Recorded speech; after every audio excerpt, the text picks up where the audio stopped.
Hey guys! This is Little Pina Explorer and welcome back to my channel. For myself as well, welcome back to YouTube because I haven't been vlogging for a long time and I'm gonna tell you the reason why. I will also share to you the struggles that I had in my nursing career so far. I've been here for 3 years now and I'm gonna share my experiences, and for the rest of this vlog, I will be speaking in my own language, which is Tagalog, because this is gonna be intense. But for my international fans, no, not really fans, but my international viewers, I might put some English captions on this video, so just keep an eye on it. Okay, magtatagalog na ako. Okay. Paano ba ako mag-start? Wait, this is so difficult. Parang gusto ko sabihin lahat ng struggles ko before hindi ko sinasabi yung everything because may mga tao kong pinaprotektahan. But I think today, I'm willing to tell you everything. So, during my first year dito sa UK, na-assign ako sa surgical, trauma, orthopedic ward. Pinaka-problema ko at the time was yung bossing ko. Kasi, grabe ka maldita. May pasyente ako na umiiyak kasi may pain daw siya. Binigay ko na sa kanya lahat. All the painkillers I can give. Tinawagan ko na yung doktor. This patient was very dramatic kasi nga medyo bata pa siya na babae na pasyente. Explain naman ako ng explain and everything. Tapos, yung manager ko, narinig niya. Tapos sabi niya, "What's going on with your patient?"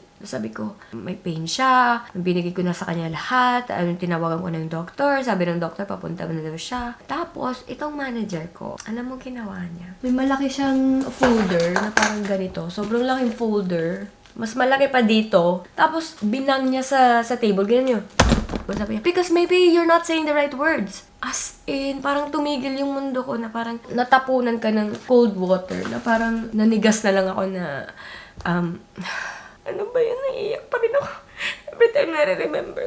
Anyway, umalis na lang ako pero kailangan ko pa rin magtrabaho.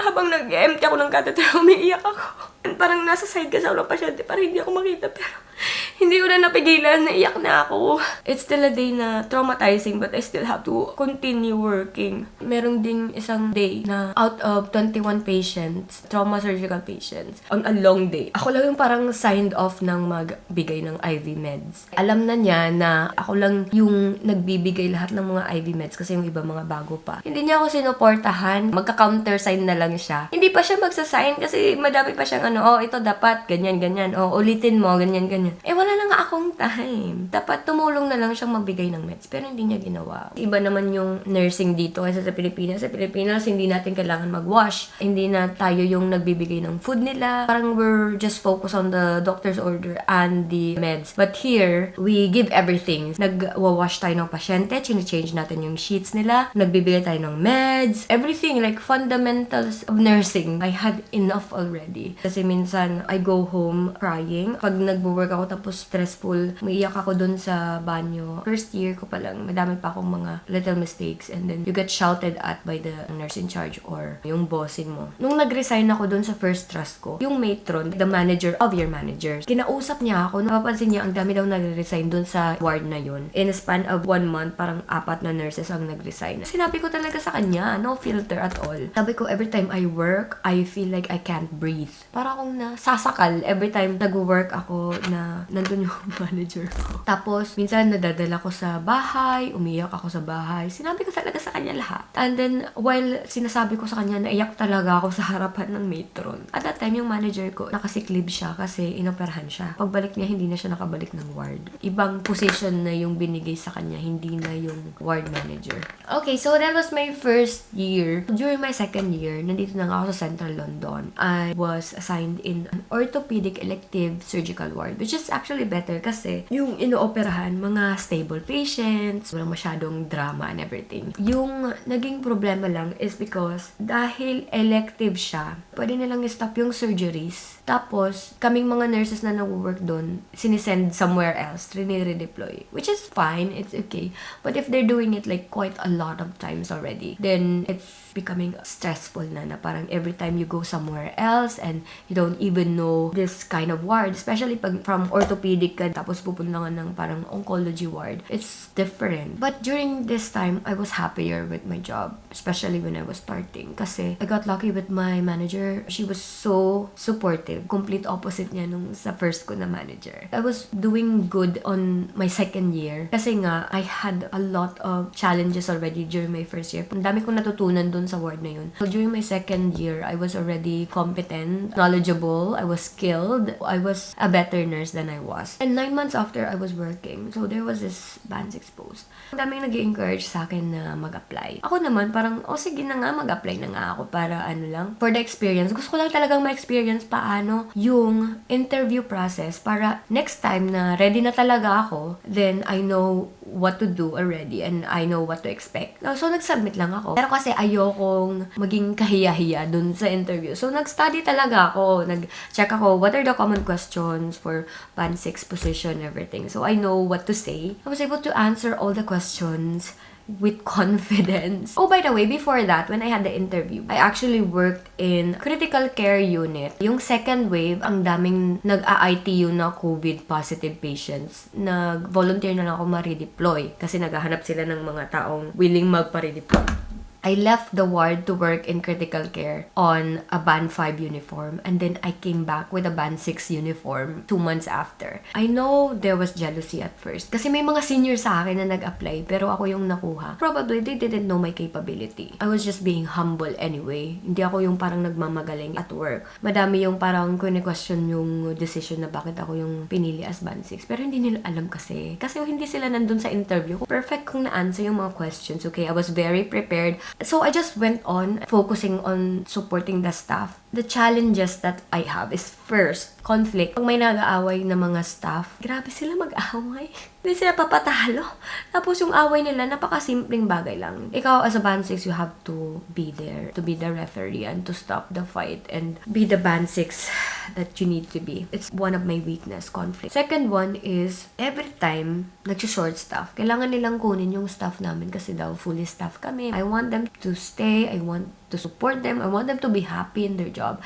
And then, yung mga site manager, kukunin nila yung staff. Magagalit yung staff. Wala naman talaga akong magagawa. But sasabihin sa akin na, ay, pag si ano yan, sasabihin niyang hindi. Compare ka pa sa ibang Band 6. My manager was very supportive. Every time yung manager ko nandyan at nagtatrabaho, I feel safe. I feel supported. Pero pag naka-off work yung manager ko, or if it's a weekend, then I'm all left alone. Kahit sabihin nila, yung pwede mong tawagan during this time is yung manager sa another ward. I still don't feel supported because I feel like they don't actually care. One time, meron kaming sobrang bigat na pasyente. Orthopedic siya, bedbound din. Nagka-back pain ako. Dahil nga, sobrang busy on that day kasi nga understaff kami. I was sleeping and I still have that back pain, you know. And I was like thinking of going off sick. But, parang pinilit ko pa rin mag-work kasi alam kong how heavy it is. Tapos na-imagine ko, pag mag-absent ako, anong gagawin nila? Parang ma-understaff pa sila. Meron pag isang pasyente na 6 times a day kailangan gawin yung dressing niya. So, parang kailangan kong mag-work para tulungan yung staff. And then, nag-work na ako. Gusto pa nilang kunin yung isang staff sa amin. Wala yung manager ko nun. So, ako yung humahandle ng lahat ng mga request ng ibang mga tao. And yung nakausap ko is matron siya ng ibang department. Pero surgical ward din kasi sila sa isang site. Parang isang directorate kami. Tumawag siya, sabi niya, kailangan mo mag-send ng staff kasi ganyan. So, sinabihan ko yung matron, can you just cut me some slack because I have this patient who is very heavy. 6 of us, we have to transfer her from the bed to the air mattress yesterday and I had back pain because of that. It's quite heavy at the moment. Tapos sabi niya, the staffing in there is just getting tiresome kasi dami ng parang ayaw ma-redeploy, ang daming nagre-reklamo. Sabi niya, you don't have a choice. You really have to send the Band 5. I need my Band 5 now. So, rinedeploy ko.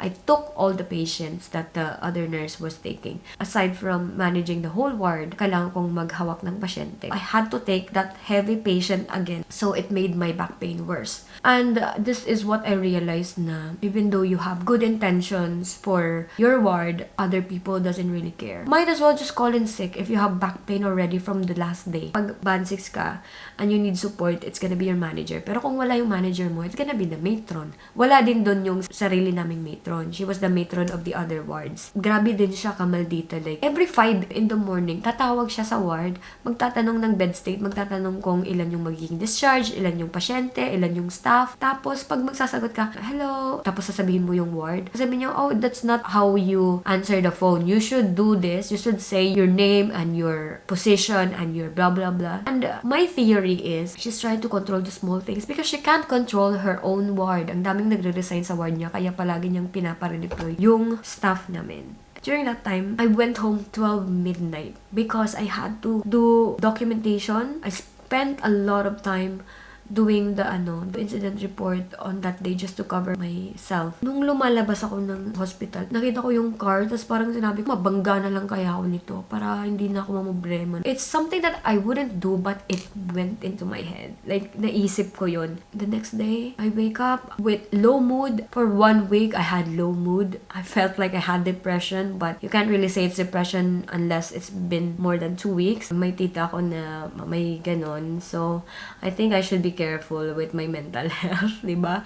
Ito pa yung isa. During COVID, in-stop nila yung cases. We were taking oncology patients na. We had a meeting with the matron and the managers. And then I asked our own matron, what is the reason behind you accepting for us to have 8 patients maximum each nurse during the night and maximum of 5 in a day per nurse, including the nurse in charge, when even oncology wards, they only have like 4 to 5 patients per nurse, and that's not even including the nurse in charge. It's not even our own specialty. It's oncology, and we are orthopedics. And she was like, oh, it's just because that's how it is. It is what it is. I was like, okay, fine. I'm done. These people doesn't listen. These people doesn't talk to you. I need more explanation. Pero hindi ko maintindihan yung explanation. Every time na lang umuwi ako, para akong drained na. After ko makipag-away sa mga site manager, whatever, pag uwi ko, sobrang stress ako. Tapos nag-aaway lang kami ng jowa ko kasi nabubuntun ko sa kanya lahat ng frustration ko. And it's just keep on piling up. And I just had enough. And now, I'm working in recovery. And so far, it's going good. People are telling me na I was so stupid to go down from band 6 to band 5. But you know what? I think mental health is more important for me. I'm happy to be band 5 and become a celebrity at the other side, okay? You know, the first year that I was here doing my nursing career, I was like so fulfilled with my job. I love my job. Like every time I see a patient who was poorly and then she went home smiling, it makes me warm and fuzzy inside.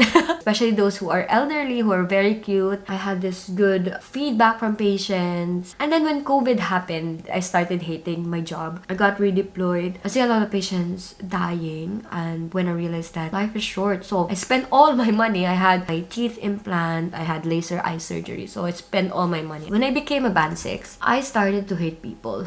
Parang naging more maldita. Because sometimes people tend to abuse your kindness, and it's difficult to take all the shit and still have this smiley face. And yung reason pala na hindi ako nakapag-vlog kasi na-busy ako sa band 6 position, sa Love Live. Nagsabay-sabay kasi yung uni course ko. I was doing a uni course for like 3 months. I had to do a 3,000 essay. 3,000 might sound like it's not too much at first, but when you happen to do it on your own, it's really a lot. And sometimes you don't know what to write anymore, and you have to look at different literatures, different research papers. Whenever I'm stressed at work, kailangan ko pa rin gawin yung essay ko during my off-work days. So, hindi ko magawa ng activities that will help with the stress kasi I have this orthopedic course that I had to do the essay. I finally finished it. I've got COVID now, so I'm isolating. I had fever yesterday. This is the first time I had COVID for like since the time that it started. I was COVID resistant until when my boyfriend had COVID. So he shared his virus to me.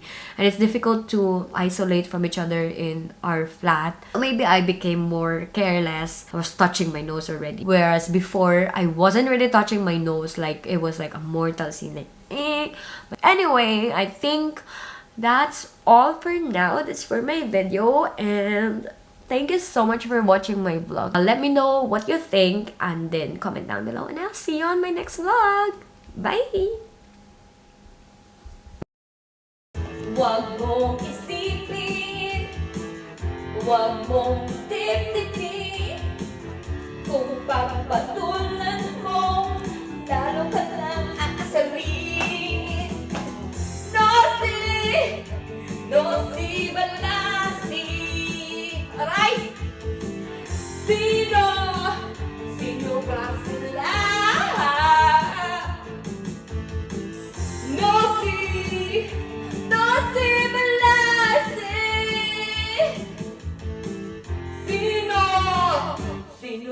sila.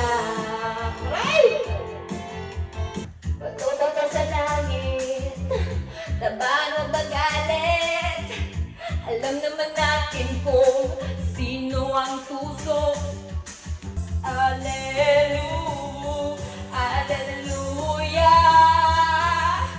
Sinong sawa, sinong galit, sumigaw ngayong gabi. Hallelujah.